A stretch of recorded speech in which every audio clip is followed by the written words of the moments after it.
Okay. Thanks for coming, everyone. Now we have I think, a provocative topic. We have had a lot of discussions about the future of the United States in a world after bin Laden, with different kind of defense expenditures, and there are probably some questions about why the IT policy guy invited some defense guy to talk about war and stuff. Pretty simple answer that begins in a hotel suite in New Orleans. The sordid details are that a few years ago, the International Studies Association decided to let us have a panel on cyberspace and international conflict and things spawning from that.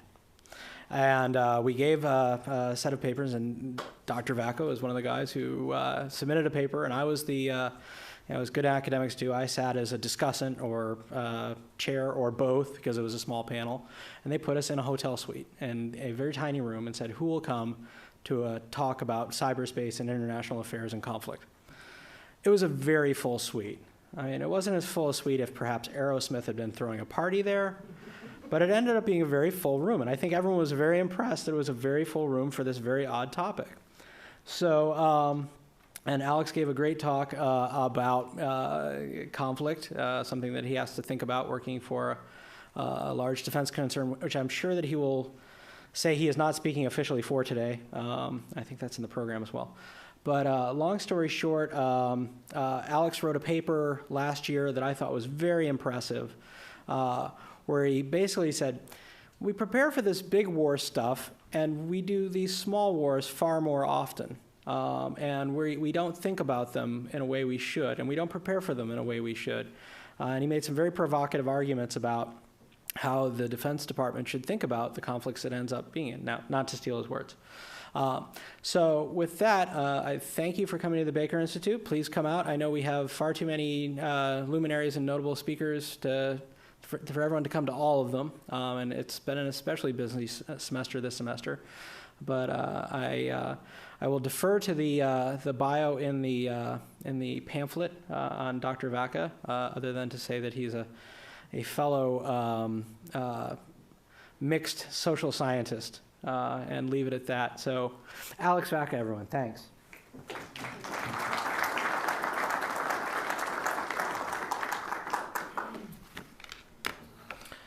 As Chris alluded to, and I have to say it as well, the views expressed here are my own. They are not reflective of my employer, its employees, its shareholders, its customers, anybody else affiliated who's wearing a logo T-shirt. They are strictly my own views. I also wanted to, sort of before I got going, really thank Chris, Melissa, and Isabel here, who made this a really special day. And it's really been wonderful. My first time here in Houston and at Rice. I just want to say it's very impressive, and I'm really enjoying myself down here. You've got an amazing facility and amazing resources down here. But what I really wanted to do, just as sort of Chris sort of suggested with a somewhat subversive introduction, was I was curious about how I could get the Army to publish Wittgenstein, and that's actually sort of where this thing began. This was a quote that I first saw on the wall of my high school English teacher, who argued that this was very important. We should keep this in mind, and it took me many years before I remembered what he told us. But the limits of my language mean the limits of my world. And what sort of began to occur to me is we started talking about irregular warfare, and we used an entirely different vocabulary to describe it. When we started talking about irregular warfare, the terms were different, the concepts were different. Everything that we used was very different with how we talked about regular warfare.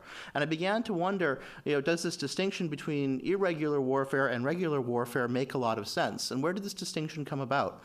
And what you sort of see is that it's sort of the historical, sort of notion of what is the origins of modern warfare. And if you take a good international relations, international security class, you'll get this sort of standard narrative of the way that warfare has sort of progressed and gone forward. And that's that the French Revolution, modern warfare begins with the French Revolution, the rise of Napoleonic warfare. And you'll read all about Austerlitz, Jena, Ulm, Auerstadt, these wonderful Napoleonic battles. And then that will really sort of be the focus of things and sort of the beginning of warfare. And that'll take you through what happens to the rise of the Prussian system. And so you'll study a little bit about Clausewitz, you'll study about the reforms of Scharnhorst and Gneisenau, and you'll get into to sort of Moltke the Elder, who embodies the Prussian system and is able to lead the French forces, or the Prussian forces during the Franco-Prussian War. With the crushing defeat of the French forces at the Battle of Sedan, which leads to the capture of the emperor, the destruction of the greatest French field army. Really, it's sort of the culmination of the war. And this was a good traditional sort of heavy regular war. And that takes you to sort of the emergence of modern warfare up through World War I, where you had the Russo-Japanese War and the Second Boer War. And when you study them, you really focus on the large battles. Even the Second Boer War, which people recognize had a little bit of difference to it.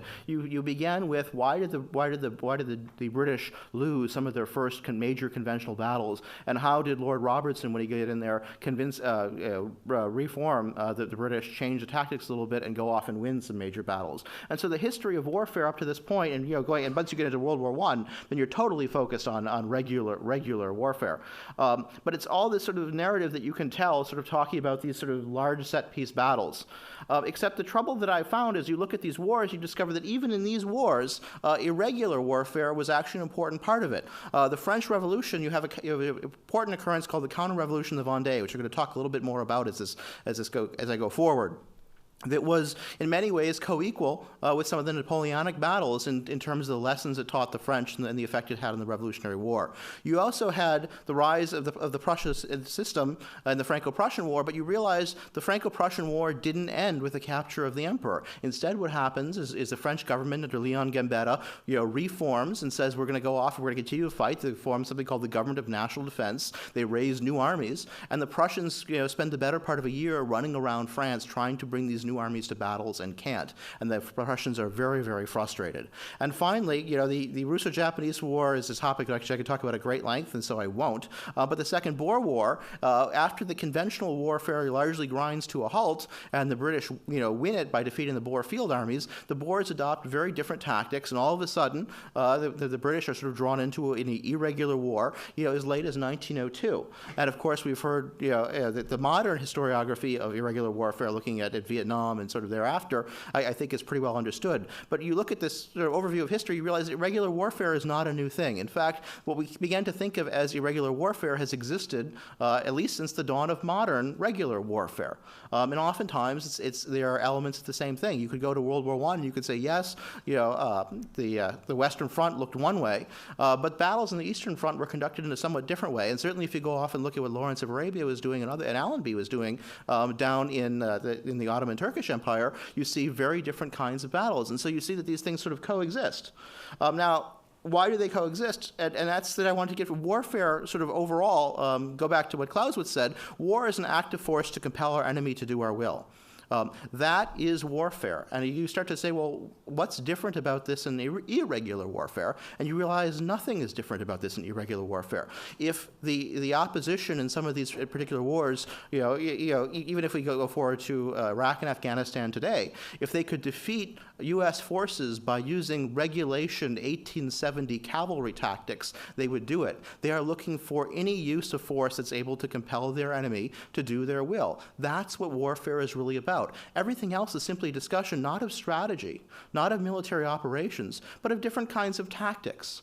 And if all you're doing is talking about different kinds of tactics, what you really need to be doing is having a discussion about different kinds of tactics and not calling it a different kind of war. And if you lose sight of the fact that you're using force to try and compel the enemy to do our will, you're sort of opening yourself up to a lot of mistakes. Now, we sort of mentioned, I glossed over these examples in the very beginning, but I want to talk a little bit further about the Counter-Revolution of Vendée. During the French Revolution, the monarchy and the Catholic Church are sort of both overthrown by the revolutionary by the revolutionary forces and the establishment of the revolutionary government. Now, in the region of the Vendée was a more conservative region. They were actually more upset about the overthrow of the Catholic Church and the religious leaders than they were about the royalty itself, although they adopted the royalist cause. And they actually went off and they had no formal field armies. They were a bunch of loosely organized people who were organized into, they called themselves armies, but they really weren't. They had no heavy artillery. They had no cavalry, really. They just had the weapons that were in their houses and what they could get from a few local arsenals. And it was really sort of going off and saying we no longer recognize the authority of the revolutionary government, of the French Republicans. We are reestablishing the Catholic Church.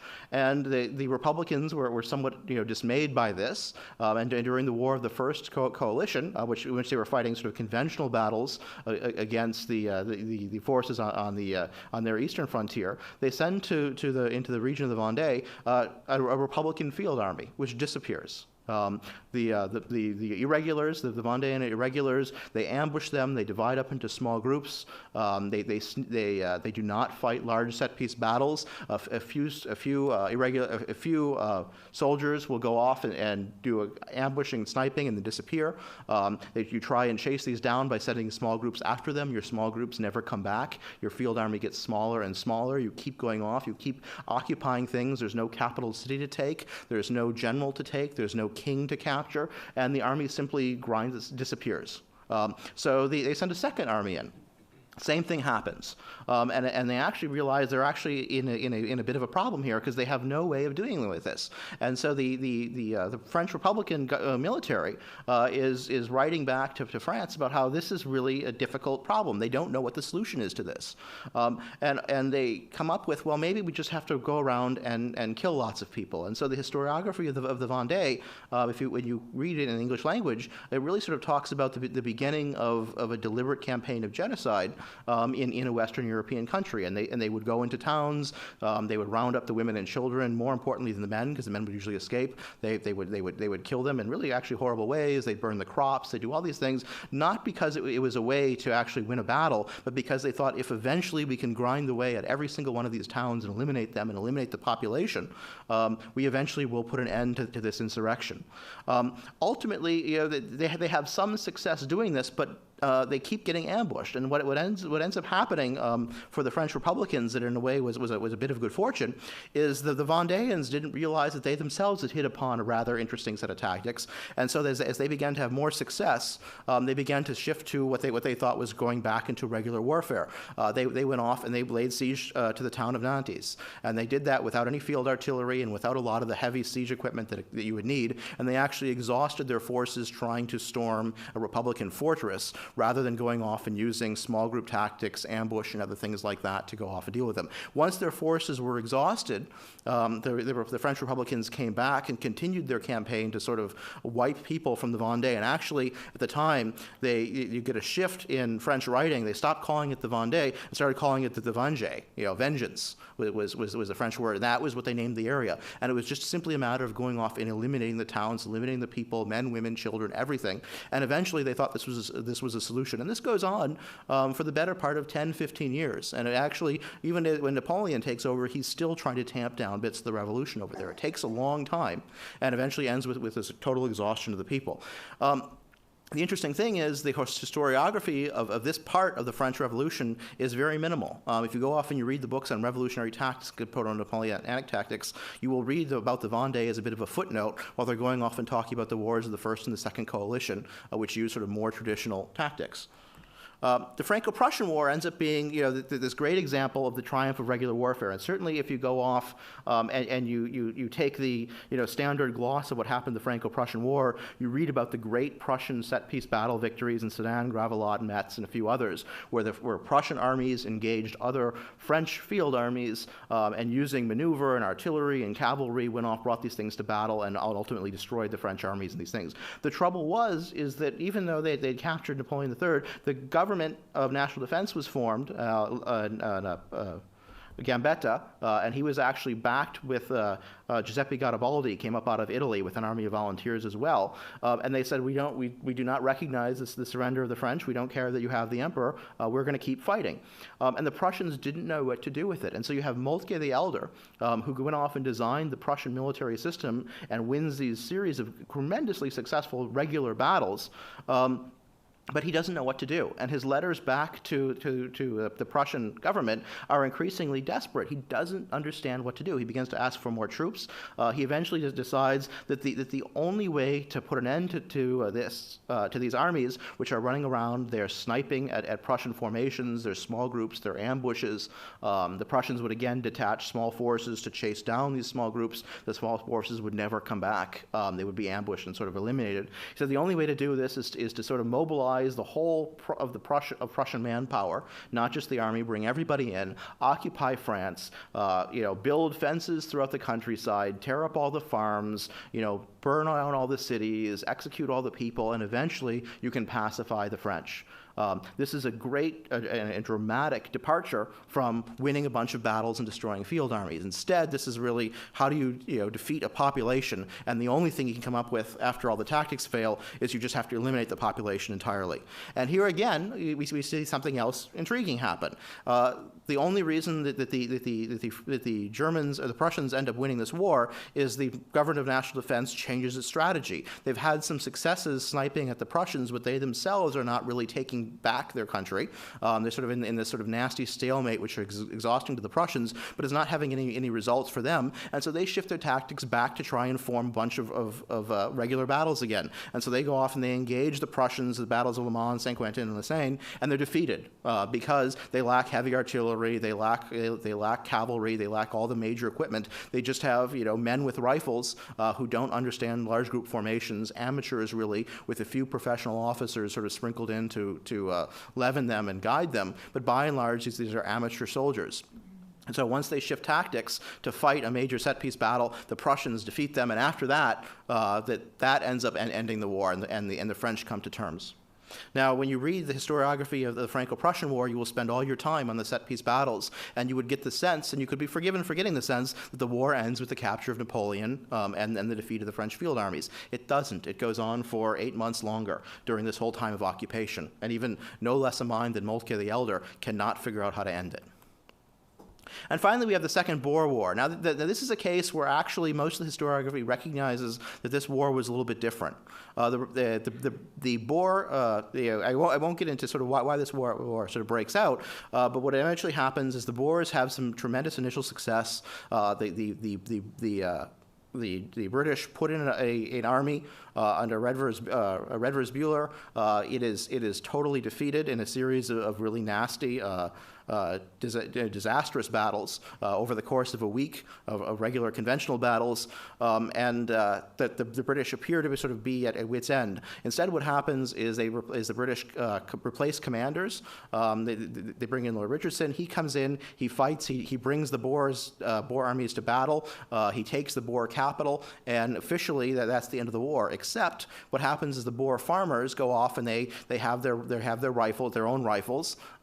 They again do not have large formations anymore. They break into these groups called commandos, and they're small groups, somewhat mounted because most of them own horses, but no really sort of heavy cavalry, no artillery, none of the other sort of regular fortifications. And they go off and they start sniping and ambushing and hit and run tactics, which gradually began to wear down the forces of British occupation, which have taken the capital city, but suddenly find that they have not ended resistance. And in fact, the British began to suffer increasingly high losses. Now, in this particular case, the British come up with a relatively effective response, and it's somewhat brutal.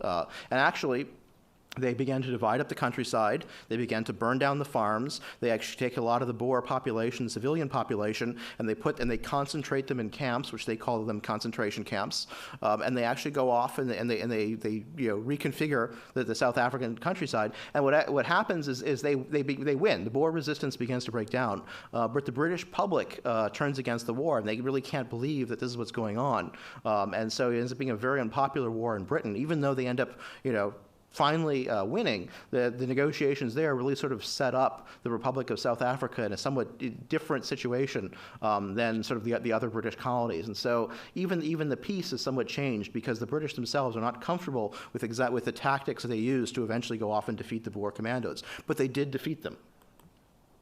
Now, there's some common themes when you look at these examples. First of all, there's a theme of tactical asymmetries. The Vendée revolutionaries, the French, the Army of National Defense, and the Boer began to use very different tactics. When one army comes in and wants to fight a set-piece battle because they're going to win a set-piece battle because they have superiority material, artillery, cavalry, infantry, more training, tighter formations, they're able to succeed in all this. The weaker force realizes that if they would try to fight a regular battle, they would lose, as indeed the French did in the first part of the Franco-Prussian War, and as the Boer did in the the part of the Boer War. So they changed tactics. That makes sense. Whatever tactics work, they'll try them. And so they switch to these dispersed groups. They do not have regular forces in terms of using sort of large formations of professional military. You instead have a lot of amateurs who are skilled marksmen perhaps, and you begin sniping. You began using hit and run tactics. You began ambushing.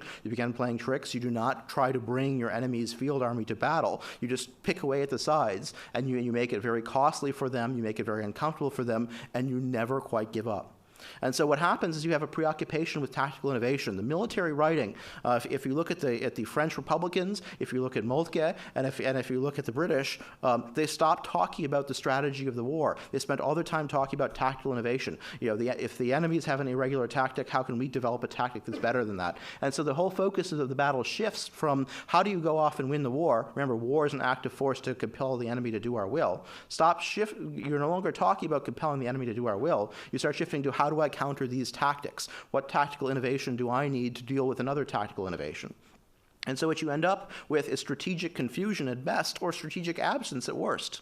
And you have an intense frustration that sort of leads back to your the regular belligerents. The armies of the French Republicans, Moltke's armies, and the British armies were very, very frustrated by these wars. They weren't simply suffering losses. They didn't know how to win, and it was a very painful experience for the officers and the men who were fighting because they just couldn't figure anything out. Now, the reason I am sort of concerned in raising this argument is that we tend to dismiss all these examples as irregular warfare. Once you dismiss them as irregular warfare, this leads to sort of inductive and deductive failures in the way you think about war. Once you've gone off and said, well, this is irregular, you're unable to apply the lessons of past experience. You treat it as a new war, sui generis, unlike anything else. As a result, there's no past experience which you can possibly apply to it. So what you see, for example, in more recent irregular warfare campaigns, such as Iraq and Afghanistan, we had past experience that probably we could have brought to bear a lot sooner on that. We didn't use it because we didn't recognize these wars as part of other irregular wars, which had lessons to teach us. And so as a result, you have to relearn lessons of tactics and operations quite painfully over time because you treat these as irregular events, rare one-offs, very different. You don't get to draw back you don't get to apply these lessons, and so you have to learn them again. If the Prussians look back at the Vendée, they would have discovered what the French learned, what the French Republicans learned in dealing with French resistance and how to fight them and how not to fight them.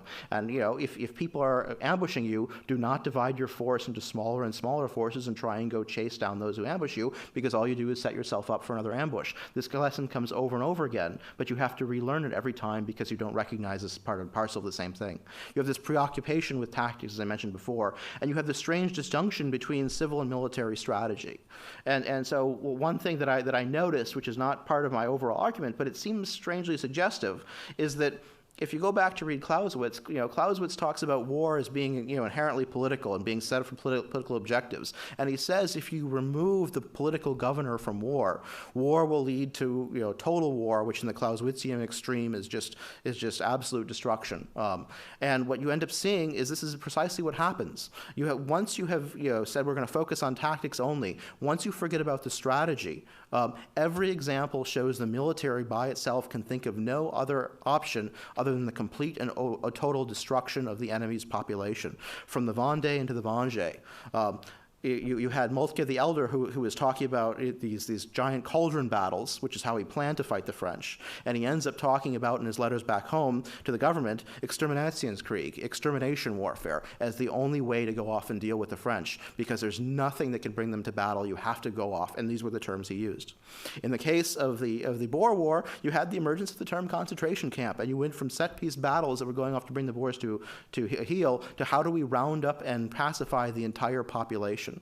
And this was just simply because you lost the strategy and the political reason why you were fighting the war, and you were focused simply on defeating the tactics. Not having a way to do that, you just had greater and greater destruction, which is exactly what Clausewitz would have predicted.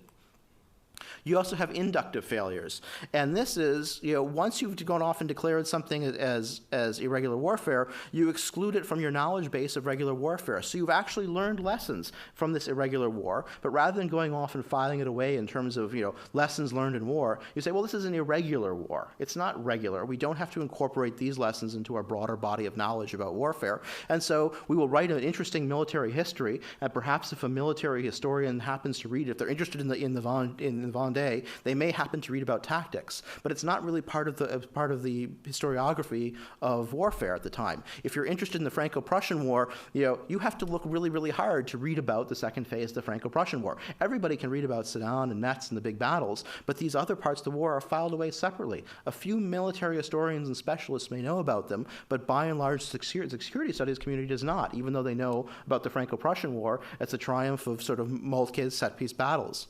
And so what happens, the conclusions drawn from your biased knowledge base will themselves be biased. If you've excluded examples of all irregular warfare from your knowledge of what warfare is, you go back and you say, well, how do I plan for the next war? You go back and reach into your knowledge base of war, and your knowledge base of war consists of what you considered regular warfare. So you went off and you go off and you say, well, gee, it'll be like the large set-piece battles in the first part of the Franco-Prussian War. It'll be like, big battles in the Russo-Japanese War. It'll be like the big battles in the Western Front in World War I. And so you begin to draw from a biased data set. You start excluding these small wars because they don't rise to the importance of a regular war.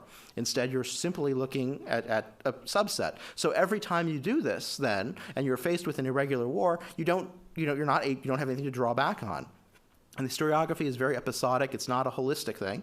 And peacetime and pre-war planning, based on such a knowledge base, will also be flawed. If you're going off and planning for war, if you go back and you say, well, I need to plan for war again, what do I know about war? And all you go back and look at is large wars where large field armies, engage one another, you're going to start planning for large battles again. You're going to look to say, well, how do I deal with World War I type things? How do I deal with Western Front World War I type things rather than Lawrence of Arabia kind of type things. And you start looking strictly at only narrow subset, and your planning and the procurement you do based on that planning ends up also being biased. You end up building for the large, big war which you know how to fight, rather than planning for an irregular war because it's irregular, it's excluded. You don't have to worry about it anymore. And finally, you get this strange phenomenon of actually unlearning lessons.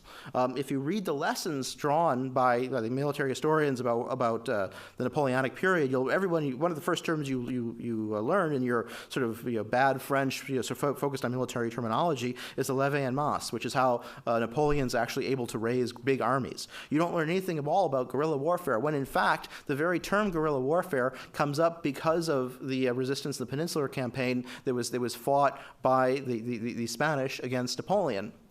And so you don't even learn that the origin of the term is Napoleonic warfare. You instead study Napoleon's great battles, which I admit are a lot of fun to study. You look at the Franco-Prussian War. You study Sedan, and you certainly learn about Moltke, and you learn about the Prussian way of war. You don't notice the fact that the Prussian way of war is totally unable to deal with civilian resistance and irregular resistance in the second half of the war. And the Prussian military system, embodied by no less a personage than Moltke the Elder himself, is unable to come up with any solution other than kill them all.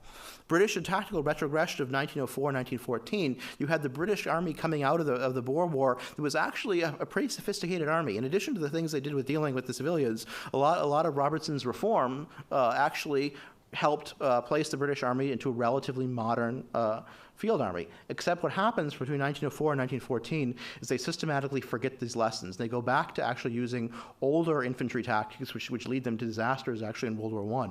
And you finally have this what I call the late discovery of the Stoßtruppen tactics. Now, for those of you who are sort of World War I people, these were tactics that the Germans ended up developing in 1916 more and started using them in 1917, which involved using small groups operating in isolation, not part of large formations that infiltrate enemy formations. And these were actually quite successful in breaking elements of the stalemate in the Western Front. Rather than going off and rising up as one out of your trench and charging the enemy and getting all shot down, you sent small groups off. Small groups went off and infiltrated. They didn't move forward in mass formations. Now, this is exactly what the Boer Commando ended up using. Small groups dispersed, using the benefits of cover and concealment to not be seen, rather than large groups standing up and charging.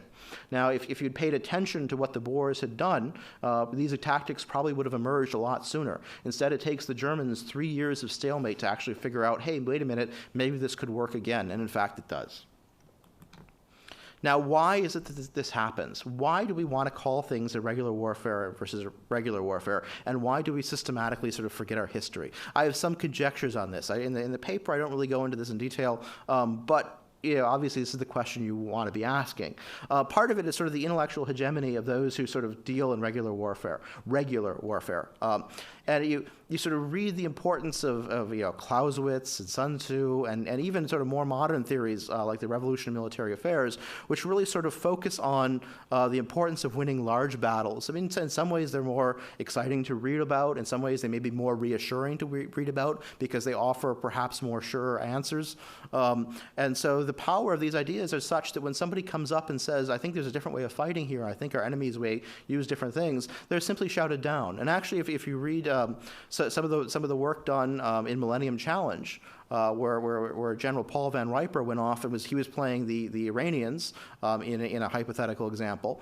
He went off and used relatively obscure tactics to sink a large part of the United States fleet, to essentially ground the United States Air Force, wreak havoc with the United States Army. And at one point in time, they stop the game and tell him he's not playing fair.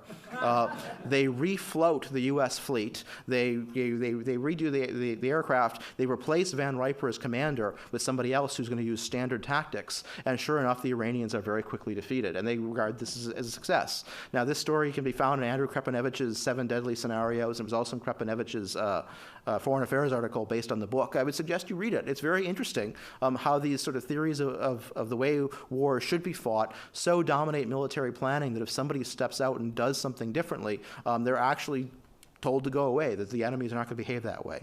But it's one thing to sort of blame an intellectual hegemony, but why do we have that? Why is that allowed to persist? And I would argue that a large part of it is the enduring political appeal of the cheap, quick victory. One thing we've learned with irregular warfare is there are ways to win it, but they're painful. They are not cheap. They are not quick. You will be paying a price. And if somebody else is able to come off and say, well, here's a way to win a battle very, very quickly, very, very cheaply. You can fight remotely. You don't have to put any soldiers on the ground. You can do things from a distance, and very quickly and precisely you can go off and eliminate your enemies and achieve everything you want to achieve. Politically, this is a very seductive vision. And so on the one hand, you may blame the military for being somewhat closed-minded and believing in sort of stranger theories, but you have a political leadership that is only too happy to accept and indeed encourage this kind of thinking. And finally, you have some notion of uneasiness with some of the tactical expediencies. When you look at what the British did during the third phase of the Boer War, the British were fundamentally uncomfortable with what they were doing. When the army came out of the Boer War, on the one hand, they said never again because they didn't want to fight like that anymore, but also there was some level of personal revulsion. It was uncomfortable for the British to have to start fighting that way. They didn't like fighting women and children. They didn't like rounding up civilians. They didn't like burning farms. It was uncomfortable for them. And you saw that in actually the Franco-Prussian War as well, where Moltke didn't particularly like advocating for the destruction of the entire French civilian population. And so if you were pushed into these sort of tactical exigencies where you're going off and doing things that you, the military, are not comfortable with, you never want to go back there again. And that's perfectly understandable. But as part of that, you are willing to discard your thinking and your thoughts about irregular warfare. Now, why am I interested in this? Obviously, you know, I'm not here as a historian of the French Revolution or the Franco-Prussian War. I am here as somebody, you know, obviously talking about current public policy. And what concerns me today, and I actually sort of have a quote down here from Robert Gates, any future Secretary of Defense who advises the President again to send a big American land army into Asia or to the Middle East or Africa should, quote, have his head examined, end quote, as General MacArthur so delicately put it. What I find interesting about Gates's quote is he himself is quoting General MacArthur. So this has been said before, and somehow we forgot it and has to be said again, and it suggests that it may be forgotten again and may have to be said again sometime in the future. People are warning us against engaging in these kinds of wars again, but we keep finding ourselves drawn into them. Is it because they're more frequent? Is it because we have interests? Or is it because our adversaries are refusing to fight in a way that would make us easy for us to defeat them? Our adversaries and potential adversaries aren't entirely stupid either. They're going off and they're looking and seeing what tactics work against us, what tactics frustrate us, what tactics do not work against us, and what tactics end up allowing us to become very successful. And sure enough, if our adversaries fight in certain ways, the military we have, it's figured right now, could very quickly eliminate them. When you try and stand up to us conventionally, try and mass armor, try and take off an Air Force, we win very quickly. And even though we would prefer our adversaries would fight that way, that's not the way they're probably likely to fight. And so if we get called and drawn into any kind of conflict, isn't it likely that the tactics and techniques they will use will be drawn from these kinds of regular wars? And so what you have sort of coming after what we have today coming out of the Iraq and Afghanistan debates and the sort of drawdown is a very deliberate divesting of ground force structure because we're never going to do that again. We never want to have to do that again. Therefore, because we don't want to do it again, we never will have to do it again. And therefore, we certainly don't need an Army or a Marine Corps that's capable of fighting those kinds of forces again. We're comfortable doing that. And one wonders if that is really a valid way of thinking about things. Or certainly if it's sort of fruitful to think about things that way. You also have a discussion now about the pivot to the Pacific, which, aside from being difficult to say, is really a lot of fun to plan because it lets you build aircraft carriers, it lets you think about sort of more conventional wars and really maritime operations in a way that we haven't thought about really since World War II. But it becomes sort of an easier planning thing. It removes you from irregular warfare. And if you focus your efforts and attention on that, it's a hard problem and certainly will require a lot of material, you don't have the energy or material to go off and focus on this, this troublesome irregular thing, which because it's irregular, it's rare, we can dismiss it. Finally, thirdly, you have air-sea battle and the old new defense transformation. One of the stunning things about air-sea battle, which is the exciting concept that has sort of gripped defense policymakers today, is that there's very little intellectual foundation behind it, and how much of it actually mirrors the discussion, if you remember the Halt problem debate in the 1990s, how do you go off and stop aggression with using only air power and sea power? It's the same argument. It's very, very similar stuff. And you go off and you say, well, is air-sea battle really a well-thought-out way of fighting in the way that, they're trying to harken back, obviously, to air, even the way they're spelling it, they're trying to go back to air-land battle, which was a very sophisticated way of dealing with Soviets' material superiority on the Western Front, or in Western Europe, or Central Europe. Does air-sea battle have those same foundations, or is it a marketing slogan for the Navy and the Air Force to take a greater share of the Army budget? And one gets the sense, at least from reading the debate right now, that it tends to be more of a marketing campaign. And defense transformation is a very dirty word, of course. Don Rumsfeld comes into office and says we're going to skip a generation of weapons, we're going to do forced transformation, we're going to do network-centric warfare. And unfortunately, events intercede, and in 2001, 2002, he's suddenly drawn into a very irregular, very nasty, very predictable kind of war. And so the defense transformation sort of stops. All the big programs that defense transformation gave us, future combat system, future imagery architecture, joint tactical radio system, all these other programs, they all get canceled. None of them deliver any product. And so transformation becomes a dirty buzzword, but one wonders if you look at the air-sea battle stuff and planning around it, you begin to hear things about generation skipping and future weapons and things along these lines. And so you wonder, how closely have we thought about regular versus irregular warfare. And finally, there's this and I recognize that I have a cyber audience here partially, and so I put this in not just to appease you, but also because I think it happens to fit, is you look at the thinking about cyber strategy. How much does it actually mirror the old thinking about nuclear deterrence? People are trying desperately to make deterrence strategies that were designed for nuclear weapons fit in a way for talking about cybersecurity. And so you see things like the Air Force looking for how do we establish cyber deterrence?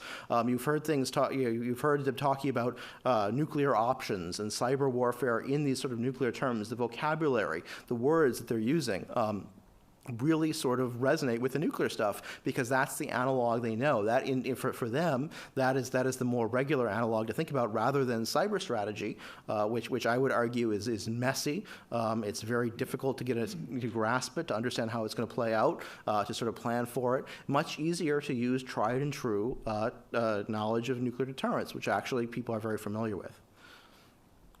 Now, what I guess I really wanted to close on, what I really to go back to is this notion of regularity and irregular warfare. The terms we use do matter.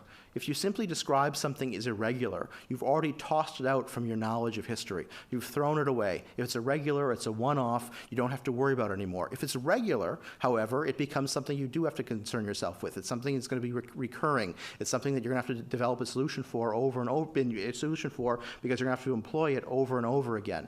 And so in my mind, when people start talking about irregular warfare, it's not just sort of linguistic malpractice. It ends up having very serious security ramifications. And so I'm not up here as a linguist, defending the proper use of the term irregular versus regular. I'm here as someone who's really concerned about the real-world implications of dismissing things as irregular and therefore not worthy of further consideration and certainly not worthy of study and incorporation to our overall understanding of warfare. And I think when one looks at history, we keep getting drawn into these things. Even what we like to think of as regular warfare has irregular aspects. And so I think when we began to plan for how are we likely to use force in the future, and what kind of conflicts will we likely be drawn into, those irregular lessons actually seem quite pertinent. And I hope we don't forget them. And that ultimately is the message I want to leave you with. And that's that we worked. We paid a tremendous price to learn a lot of lessons that have actually made the United States very effective in sort of some of these last phases of the war. And it's very important, I think, that we not lose sight of those lessons while we began our excited planning about more easier to plan for, but perhaps less realistic scenarios. And now I'm happy to take your questions. Thank you.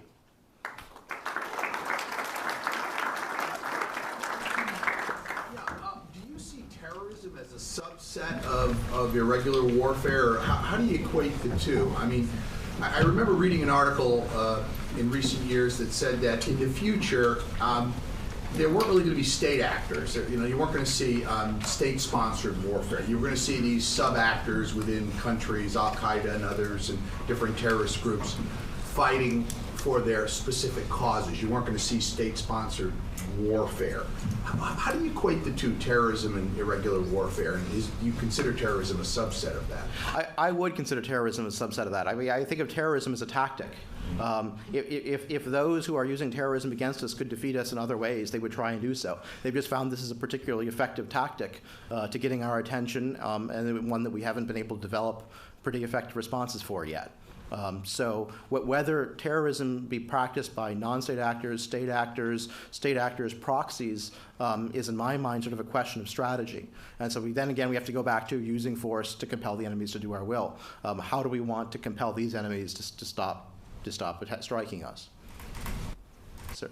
Kind of similar to his question, but about different topics. So looking at a possible conflict with China, what falls under the rubric of irregular warfare? So like EMP weapons, electromagnetic pulse weapons, anti-ship ballistic missiles, anything I haven't mentioned, what would be considered irregular tactics in a naval air conflict, what would not? Because like you mentioned Iran, how they could inflict serious damage with irregular tactics, even to naval forces. Right. The irregular tactics that Van Riper had the Iranians use when he played their side in the game involved putting anti-ship missiles on commercial ships and running them through the commercial sea lanes. So we couldn't distinguish between was it an oil tanker or was it an oil tanker with 3 Silkworm missiles in the back of it.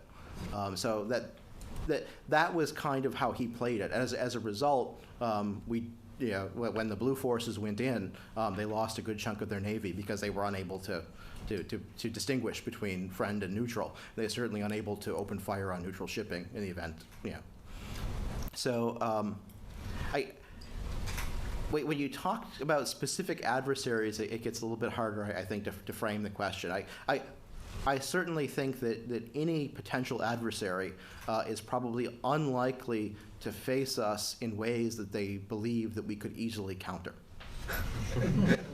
Sir. It seems to me that the United States and the Americans have a rich history with the irregular warfare. The revolutionary forces were irregulars. Very much so. And then after the Civil War, we fought the Indians, who fought irregularly. And they finally had to do something with it, which was sort of like what the British did to the Boers, finally herded them all together and put them in what we call them reservations. But also, it seems to me,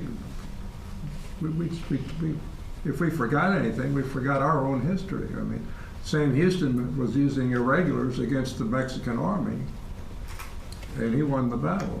And all you have to do is say, if those guys could do it, our opponents can do the same thing.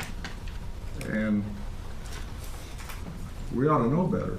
I think you're exactly right. I think one of the things I believe was the Marine Corps went back and looked at their manuals for the Philippine insurrection and some of their activities in the Caribbean, and they discovered that the tactics they were using 100, 120 years ago were some of the most effective tactics they had, and so they dusted these manuals off and discovered that they still worked in a lot of things. And so you're right. And that raises a larger question: why is it the United States has sort of forgotten that history, and why have we sort of embraced the high technology massed force model? That's a really interesting question. I could certainly offer some conjectures on that, as I think most people in this room could. But you're right. Forgetting that history is to our detriment. Sir. So there is another trend, which is judicialization of warfare. Right? People expect now warfare to be conducted in a legal manner. Right? There has to be a UN resolution. There is a whole bunch of treaties that we have signed and we must adhere to. And one wonder whether, constrained by this set of judicial constraints, whether it's still possible to win irregular warfare. Well,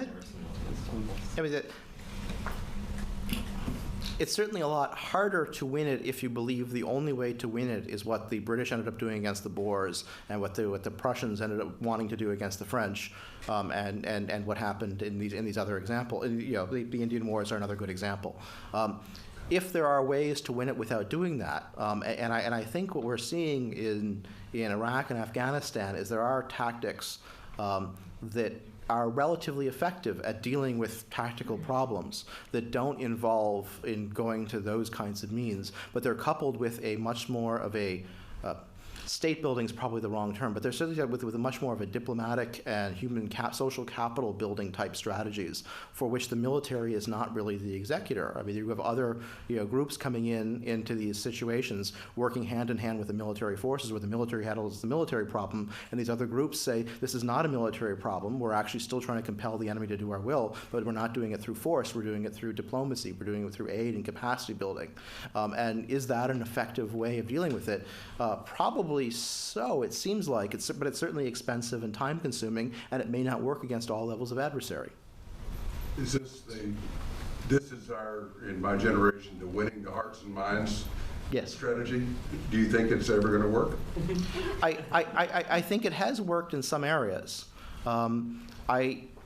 I think also in some areas I would expand it to say win the hearts, minds, and pocketbooks of some of our adversaries. I think we may be optimistic to assume that we can convert everybody to share our goals, but I think there are a lot of people who are quite happy to just live in a world where bombs aren't always going off and where people aren't always sniping at each other, and so they may not share our goals on a lot of things, but they're at least not willing to harbor people who wish to do us ill, actively do us ill, and so it's more of a live and let live and persuade them they can live peacefully in perhaps different kinds of areas. And certainly I think there has been some progress done there. But again, it may not work in all cases. There may be some adversaries where the level of disagreement is so strong that there's no way to form a bridge. There is no mass population to sway to want to remain neutral, which is what happened in some of these other areas. You swayed the mass population to want to remain neutral and therefore want peace, and therefore they were quite happy to help you fight the insurgents if they saw that as the easiest way to peace.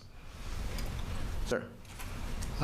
One of the things I think you might have left off the list of why the regular systems are popular is the fascination with technology. I had an experience in the Air Force where we had a new system and it wasn't working, and it was my and others' opinion that one of the reasons that the training of the crews was not up to snuff, and so there was a proposal to do some extra training, but it got absolutely nowhere. But that the authorities that be on this missile system were perfectly willing to spend tens of millions of dollars on little technological fixes that they thought were going to fix the system. It's so much more fascinating to build an airplane that goes so super fast and is stealthy and so forth than it is to train troops to do the kinds of things that and it's a heck of a lot more expensive. There's a lot more money to go around for everybody. It's more glamorous to have these battleship groups, than little boats that go here and there. So I think fascination with technology is pretty rife in today's systems. Well, I think you're right on that, and I think if you look at the examples, you'll see the side that had the most frustration was the side that had sort of the highest technology, and it was a lot of the irregulars were those who had obsolete weapons, irregular ammunition, none of the access to heavy equipment, and even to the point where IEDs. On the one hand, cell phone is a pretty remarkable piece of technology, and so 30 years ago it would have seemed high technology, but now they're cheap commodities, and if they can be turned into detonators for homemade explosives, on the one hand that shows a level of sophistication, perhaps, but it's not high technology, certainly. And those can wreak havoc with lots of fragile high technology electronics. I think your point on technology is spot on. Sir, in the back. At what point does cyber warfare become part of the regular warfare strategy? Because right now, if you look at cyber warfare in its current state, it can be leveraged by any party. It can be done in a hit-and-run fashion. The strategy behind it is often evasive, and the way to mitigate it is nebulous at best. So is there a way to even incorporate cyber warfare into regular warfare as it is?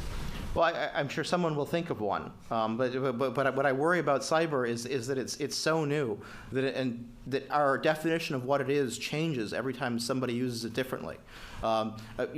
10 years ago, cyber warfare you had sort of a science fiction kind of thing. I think people recognized it could happen, but it was really science fiction. Then cyber warfare became what happened in Estonia. Then it became what happened in Georgia plus what happened in Estonia. Now it's Stuxnet plus Georgia plus Estonia. And what I worry about is because it's such a immature way of going off and fighting, that our definition of what it is will continue to evolve when other people use it against other folks. And that's how we will learn it. I think does cyber warfare become part of longer warfare? I think as long as you have a military that is dependent upon cyber technology to fight, then the adversary who targets cyber technology is actually targeting your military too. If you had a totally non-networked, non-high-tech military, cyber warfare wouldn't do anything against it. But as long as your military is dependent upon cyber for fighting part of the war, going after that cyber infrastructure is a potentially effective tactic. Sir. You had mentioned the Philippines, and a quote came to mind was the way we were trying to squash the insurgents in the Philippines right after the Spanish-American War. Some of the stories that were coming back, Mark Twain was so repulsed, he said we should swap the stars on our flag with skull and bones. The tactics, I guess, that we were taking in the stories that were coming back from the Philippines. However, my question being is that in their heyday, the British were spending they prided themselves for spending more than 2 times their next 2 powers of the world in defense. Today, we spend approximately more than the next 10 countries after us in defense spending. The fact that there is such a gap between us and the rest of the world as far as defense spending, could we have effectively put the death nail in regular warfare, and ushered in a whole era of irregular warfare?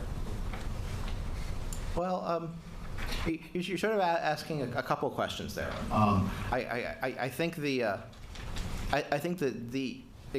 the expenditures which seem high in comparison to others are part of a deliberate strategy we've chosen, which is to minimize and try and eliminate the loss of at least our own lives and minimize the lives of casualties who are not enemy combatants. As a result, we're willing to spend large sums of money to make systems that are very precise and able to do that. We could certainly we could certainly accomplish a lot of destruction for a lot less money, but I don't think that would fit into the way we're going off and fighting. Now, have we gotten to the position? I think temporarily, yes. I can't imagine anybody is going to, sail a battle fleet against the U.S. Navy, nor can I imagine they're going to, take an air wing off and go and attack the United States Air Force. For the moment, at least, we are so effective, we've built deterrence to take us on those ways. Now, if we allow that deterrence to erode, as soon as it's in somebody's interest to say, you know what, it's easier for me to defeat them by, by naval action than it is by something else, they may go off and fight. And so the question is, are you comfortable spending those sums to maintain that deterrence, to make sure that no one will attack us with air power, no one will attack us with sea power again? And that's a policy question. Ma'am. Where does the terminology regular or irregular warfare come from? Is it just a majority of wins, losses, or is it like a Western term? It seems to be a Western term. It seems to have really sort of come into vogue in the last 10 years, describing what it was they were doing. Because after defeating the Iraqi army in pretty short order and pretty effectively and stunningly, we ended up not, combat operations did not end. Fighting continued on, and so the term they used was irregular warfare. I'm sure it's been used before. I think I've seen it in the Vietnam stuff as well, but it's been used a lot recently, bandied about recently, to describe sort of the current situation, especially by writers looking at U.S. and Western military policy. You reference Clausewitz's framework with strategy, operations, and then like tactical level. Yes. And you say that there's historically often a tactical preoccupation, that much thought going to the operational side, the strategic side. Do you feel you saw that in the Iraq and Afghanistan conflicts, or do you still see it? I certainly, yeah. I think you have. You spent a lot of time looking at winning Iraq and Afghanistan became, how do you defeat IEDs? How do you, do this? How do you do that? At least a lot of the discussion was focused solely on tactics. It took a while, I think, for the capacity building to come actually from outside the military. And I think the military welcomed it when it came out, because the military was really the first to tell you, hey, we don't really, we don't like this kind of stuff. We're not really good at this kind of stuff. We're good at fighting and bringing the enemy to battle. But when you started talking about all the other sort of stuff where State Department played a much more active role in USAID and things like that, yeah. Okay, so we did adjust after a while. Yeah, yes, but you have to look at how we adjusted as a whole country. If you look at just how the military adjusted, you're getting an incomplete picture. Okay. Sir, in the back. It seems like you've detailed 3 phases of war. There's a set-piece battle, which the U.S., with its extraordinary superiority, would win in any engagement. There's the middle piece, which is the set-piece battle continuing with marginal return, and then there's the last piece, which is the irregular warfare phase. Possibly there's the 4th phase, which is reconstruction, assuming one power, the non-incumbent beat the incumbent, all right? It is clearly playing the game on our terms would simply be the set-piece battle, shock and awe, take care of business, and leave. Why do you think there's this fascination with the end game? That's a very good question. Why would we not play to our own strength, which is shock and awe? Let's go in, beat the tar out of them, bomb them into submission, and leave. And you could say that on our way out, we say, don't do that again. And if you do, we're bigger than you are. We beat you up. Goodbye. Yeah, I think the answer to that sort of, you'd have to go back to how Americans believe their role in the world, perhaps. Is it sort of this missionary type complex? I mean, you certainly could read stuff by Samuel Huntington and others talk about the missionaries complex and the frontier mentality and America. And my guess is those cultural explanations about our role in the world hold a lot of weight because I think people have made the argument. Certainly, you had the sort of conservative realist response to Iraq and Afghanistan that was precisely that argument, and it got almost no traction. It got, in fact, probably got even less traction than people who were avowedly anti-war and said we shouldn't do anything. So you had the pro-war, pro the way we conducted the war faction getting a lot of traction, and you had the anti-war faction getting a lot of traction, but there were those who advocated exactly what you suggested, and aside from a few op-ed pages, they almost got no traction, and that's intriguing. Just to interrupt, is that perhaps what our response was to Libya? And how not, I guess. Well, Libya was a very interesting case because I'm not sure I saw a threat coming out of Libya at all. And in many ways, you may look at it and say, well, here was I think it was our position in Libya up until we went into Libya in many ways, because here was an odious regime led by a nasty man. Who, after we struck him very hard in the 1980s, basically stopped making mischief for us. He may have made mischief elsewhere, but he stopped making mischief for us. And he had seemed to have learned that lesson. Now we took it a little bit further this time. And so you wonder what's our ability to offer that bargain to another odious individual in the future.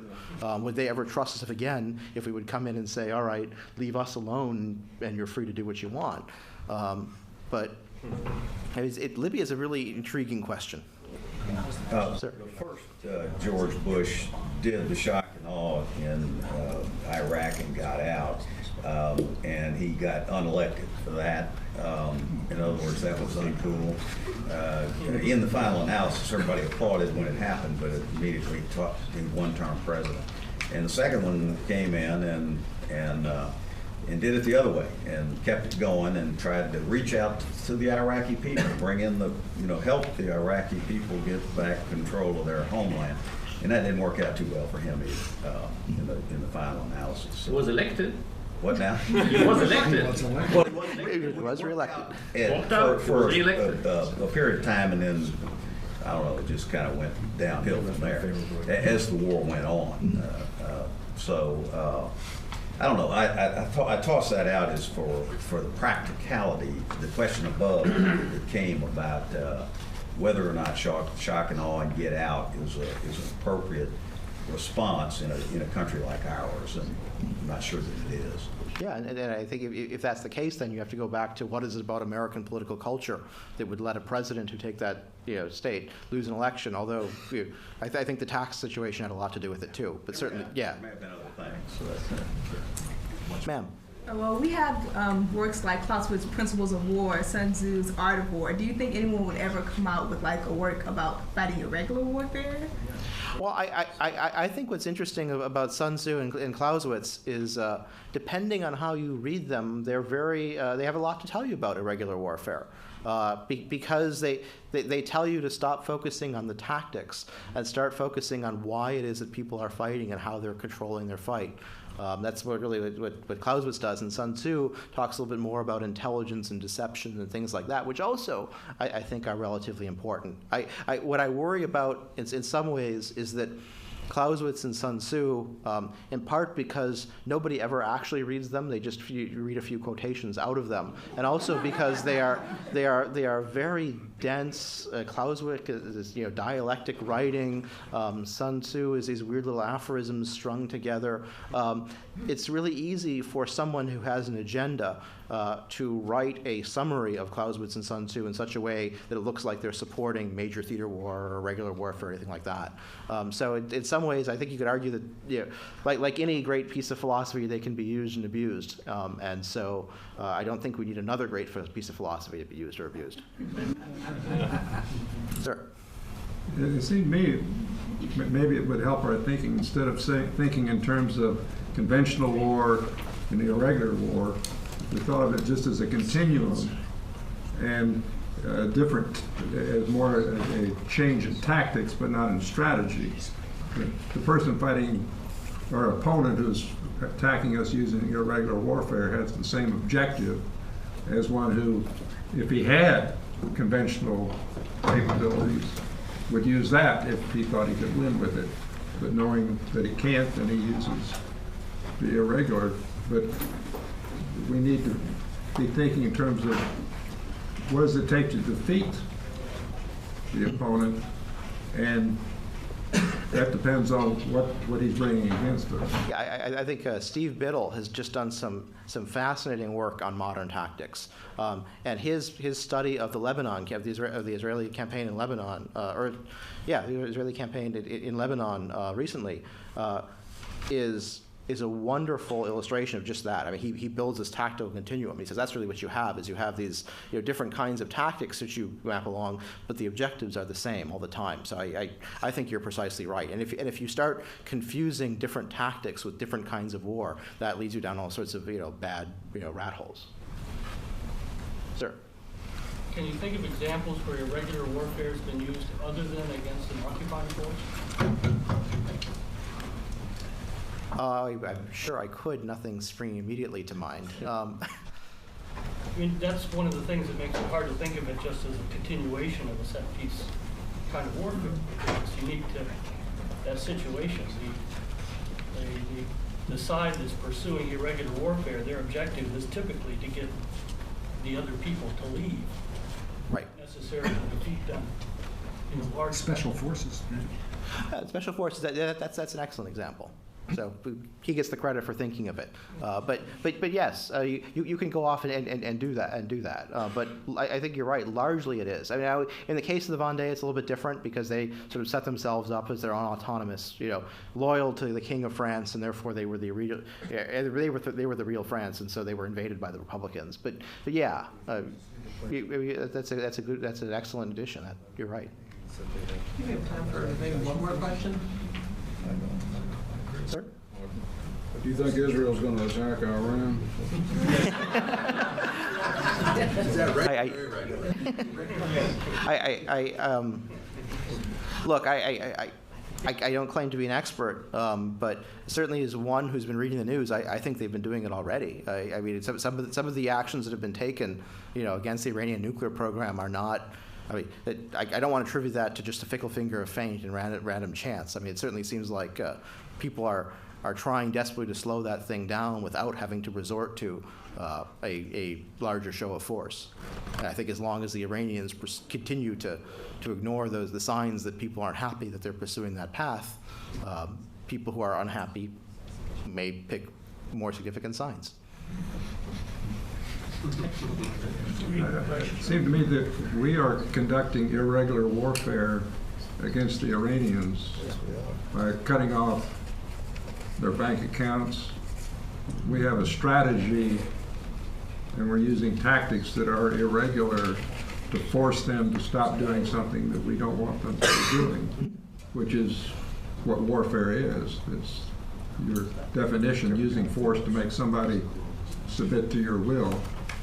And so we cut off their bank accounts, we cut off their trade, we're going to starve them out, etc., hoping to not have to use physical force. If people did have further questions, I'm happy to take them afterwards, but thank you. Small token from the Institute to you. Well, thank you.